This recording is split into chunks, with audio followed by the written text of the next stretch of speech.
자, 그럼 우리 박병창 부장님 모시고 오늘 시장 이야기 좀 나누겠습니다. 어서 오십시오. 예, 안녕하십니까. 네, 반갑습니다.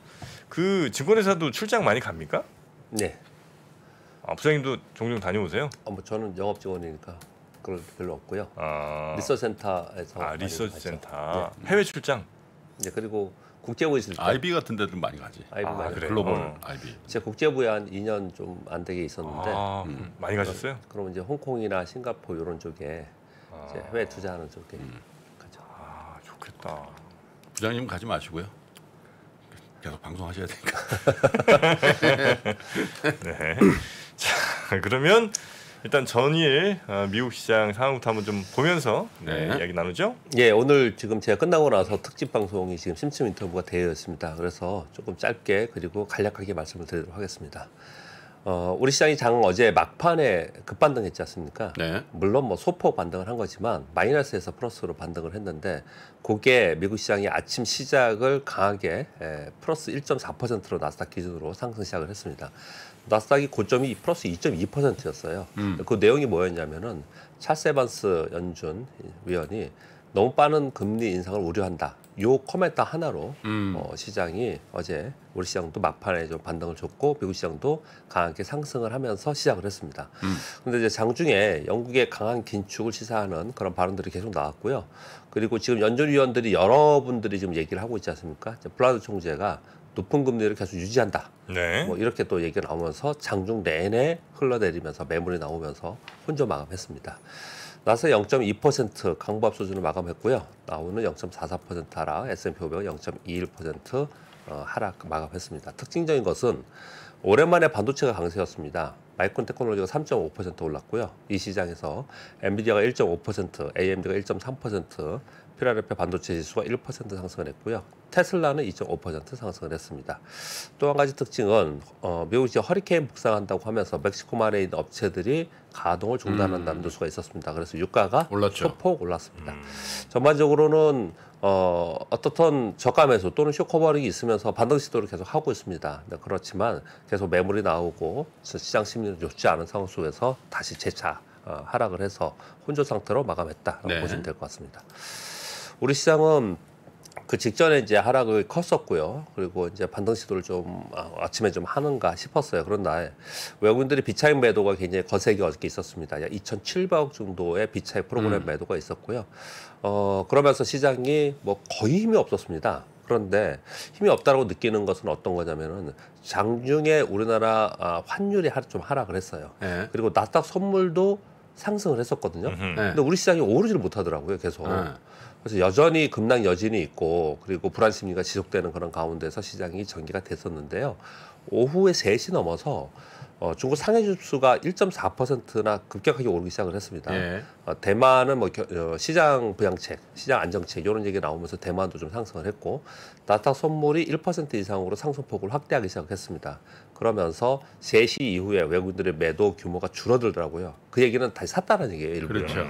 네, 그러면서 어제 장 막판에 올려서 그나마 소폭 상승으로 어제 마감을 했습니다.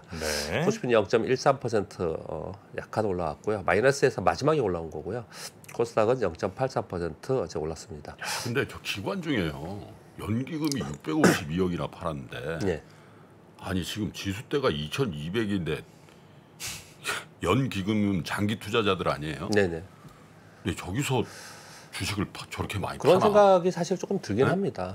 사실 그 코덱스 인버스도 연기금이 대량으로 매수를 최근에 했거든요.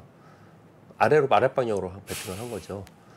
그런 거를 보면서 좀 이제 푸념도 있고 아쉬움도 있고 왜 이런가, 진짜 더 아래로 보는가 이런 생각들을 많이 하긴 합니다. 아니 그 만약에 예전에 한번 여쭤본 것 같기도 한데 인버스를 사면 네.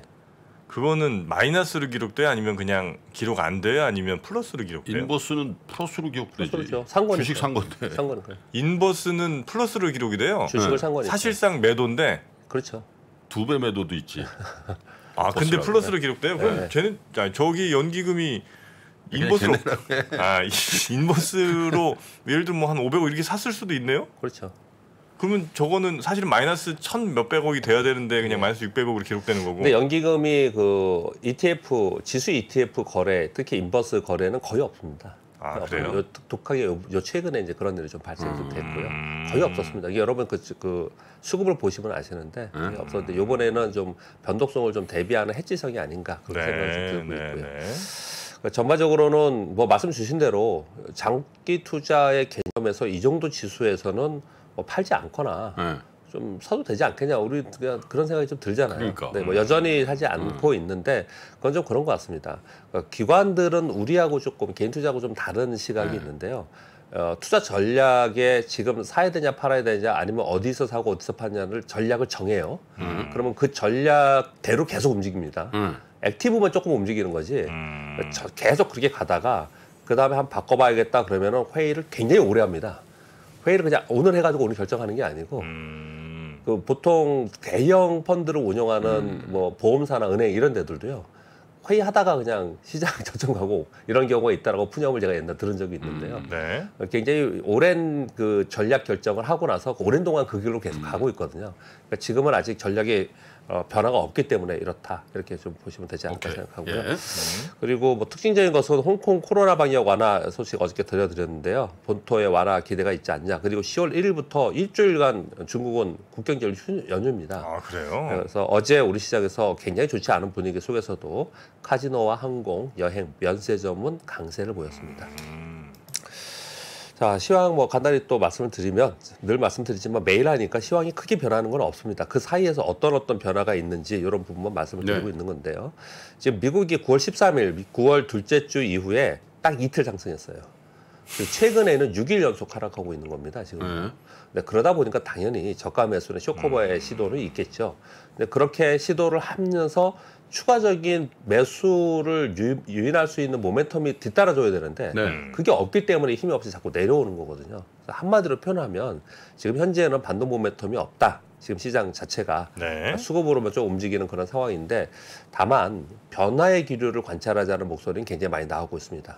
예를 들어서 이런 겁니다. 제가 뉴스에 매일 전해드리지만 일본이 외환시장 개입했다는 것을 미국이 지금 용인하고 있습니다. 이런 부분들이나 또 연준의 요번에 강한 긴축에 대해서 정책 비판이 많이 나오고 있어요. 전에보다 굉장히 많이 나오고 있고요. 제러미 시걸 이런 분들도 지금 그렇죠. 그게 이제 임대료 하락 이런 부분 가지고 하는 거예요. 계속 비판의 목소리가 점점 커지고 있고요. 그리고 경기에 대한 연준의 시각, 연준 위원들의 시각이 좀 다르고요. 그리고 강달러에 대한 우려의 목소리가 계속 나오고 있습니다. 그러니까 이런 것들이 조금씩 변화의 기류가 있다 정도예요. 그러니까 이런 것들이 실마리가 될지 이런 것들이죠. 시장에서는 지금 워낙에 지금 모멘텀이 없기 때문에 상승 모멘텀이 없기 때문에 이 표현이 적당할지 모르겠지만 지푸라기대로 잡고 싶은 그런 것 같아요. 그러니까 어제 찰스 에반스 그 말 한마디로 시장이 그렇게 크게 움직이고 그랬거든요. 그러니까 이제 시장의 변화 기류를 관찰하면서 어떤 것에 기대어서 시장이 움직여야 될까 이런 흐름이 좀 있는 정도 있고 전반적으로는 시장이 그 어떤 것들 모멘텀이 나올 때까지 계속 보수적 관점을 계속 유지하고 있는 그런 상황이다라고 보시면 될 것 같고요. 우리 시장은 더하죠. 부정적 투자 심리가 지금 지배하고 있습니다. 뭐 어딜 가나 다 부정적인 시각이에요.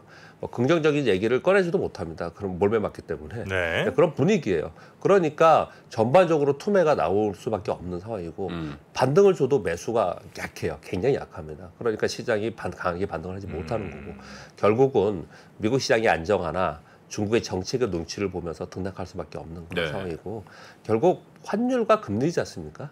환율과 금리가 안정화될 때까지는 보수적인 시각 자체가 전체적인 기류가 있다. 그렇게 말씀드리겠습니다. 뉴스 몇 가지 말씀드리겠습니다. 뉴스가 오늘 꽤 많은데 시간이 많지 않아서요. 몇 가지만 그냥 전해드리겠습니다. 모건 스탠리의 마이클 리스, 모건 스탠리가 전형적인 약간 약세 쪽의 얘기를 많이 하거든요. 이렇게 얘기를 했습니다. 달러 강세의 끝은 일종의 금융 또는 경제 위기를 초래할 가능성이 높다. 올해 달러가 19% 달러 인덱스가 상승하는 동안 S&P 500 지수는 23%나 하락했다.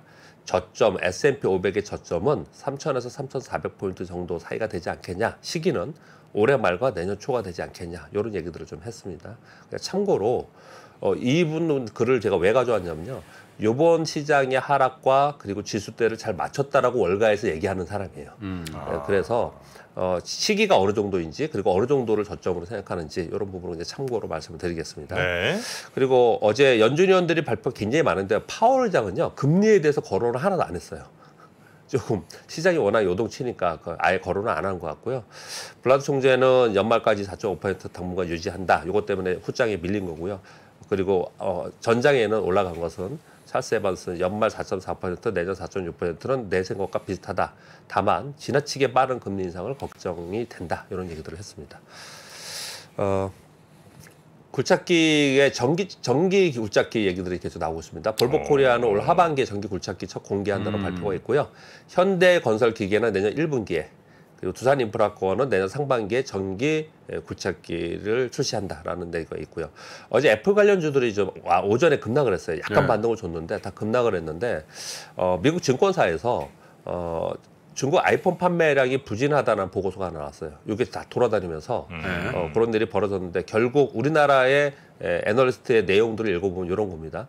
아이폰 프로는 잘 팔린다고 합니다. 네. 일반 모델이 잘 안 팔리는 거거든요. 결국 아이폰 프로가 얼마나 잘 팔려서 일반 모델 판매 부진을 막아내느냐. 그것이 관건이다. 가격 차이가 많아요? 좀 나죠. 네? 한 2, 30만 원 차이. 40 정도 나죠. 40. 네. 그런 얘기들이 40이면 중국 폰 하나 사잖아. 중국 폰이요? 중국 폰. 중국 폰? 아, 그렇죠. 예. 오포 비보. 예. 예, 짧게 말씀드리겠습니다. 적절한 도움말이었던 것 같습니다. 네. 네. 지금 코스피 상장사 40%가 52주 신저가이네요. 아, 그래요? 예. 전체 시장은 39.2%, 코스피가 42%, 코스닥이 39%로 전체적으로 40%, 10개 중에 4개가 52주 신저가까지 내려오고 있는 상황이다라는 거고. 그리고 대만이 이건 그냥 우리끼리 개인 투자자들끼리 하는 얘기들인데 한번 가져와 봤습니다. 대만이 증시 안정책 준비를 좀 하고 있습니다. 공매도 금지 검토 어저께 내용들이 좀 돌고 있고요. 7월 12일 날 증시 안정화 기금 승인이 났어요. 언제든 쓸 수 있는 거거든요. 약 22조 원 정도가 됐어요. 그래서 어제 대만 증시가 약간 이 내용이 돌면서 좀 올라왔습니다. 오랜만에 들어보네. 증한기금. 예. 그리고 우리 증권사들이 공매도를 수익이 많이 늘고 있고 그것보다도 지금 9번째 뉴스에서요.